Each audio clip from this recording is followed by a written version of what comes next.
When I did the video, I had a pool cue to point at things, so I'll do the best with my hand. So anyways, my thesis is basically trying to understand the future of technology. So there's all these technologies on the horizon we want to understand. AI stuff, augmented reality, all that sort of stuff. And we could just make guesses. We could just prognosticate. But we have a better tool. We have a rich history of technological revolutions throughout the industrial age. Problem is that those technologies are all in this form of historians and hundreds of thousands of pages, hundreds of books, hundreds of websites talking about it, listing the invention dates, the all sorts of parameters of these technologies. It's not in a spreadsheet. It's not in the domain of the economist for quantitative analysis.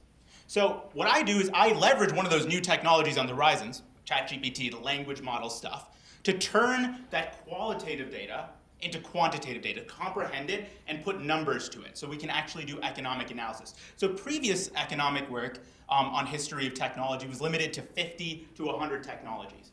Because of these new algorithms, I'm able to increase my data set to 6,000 historical technologies over the last 200 years and analyze them. And I find a lot of really awesome stuff. So first, this graph here just shows over time, from 1800 to the present, the tech time lag from the invention of a technology to the widespread adoption. So that can kind of help us understand AI maybe for how long that'll take. What we see is this dramatic reduction in the time lag, 60 years about, on average at the beginning of industrialization, to now 20 years or 15 years. Here, this one's really cool. This is the relationship between the acceleration of this thing. So when this thing is speeding up the most, sometimes it's stagnant, we see that's the period of the highest GDP real growth in quality of life. It just reinforces very strongly this notion that technological change is change in quality of life. That is how people and societies improve quality of life. I love this one here. This is showing that just 10 technologies, like electrification, the Bessemer process, that sort of thing, just 10 explain 20% of that reduction over there in time lags. So it really reinforces the importance of technological innovation and specifically specific revolutions of a few technologies in accomplishing things. Now over there, this one shows just some other things you can accomplish with this data.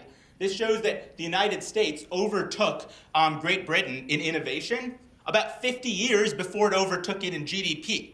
And that, coincidentally, 50 years was the time lag at the time. It reinforces how important innovation was for American development. Also, just 3 states, Massachusetts, Cali, and New York, explained 70% of innovation in America. 70%. So there's so many cool data points that have been explored here and so many more to go. Thank you.